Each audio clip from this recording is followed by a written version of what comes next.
আসসালামু আলাইকুম ভিউয়ার্স, নূর মোটরসের পক্ষ থেকে আপনাদের সবাইকে স্বাগতম। আজকে আমরা একটি BMW 7 সিরিজের গাড়ি রিমোট প্রোগ্রাম করলাম। দেখেন, এই যে এটা হচ্ছে বসের আগের রিমোট, খুবই জীর্ণ শীর্ণ অবস্থায় ছিল। এটা দিয়ে কোনো মতে গাড়ি স্টার্ট হয়। তো আজকে আমরা নতুন একটি রিমোট তৈরি করলাম। দেখেন, এই যেটা দিয়ে গাড়ি প্রপারলি কাজ করতেছে, স্টার্ট হচ্ছে।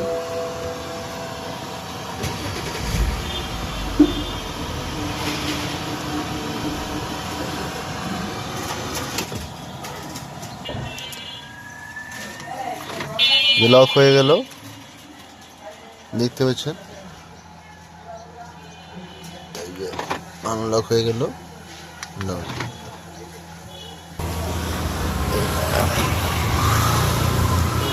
এই যে ব্যাগডালা ওপেন হচ্ছে, ব্যাগডালা ওপেন হয়ে গেছে।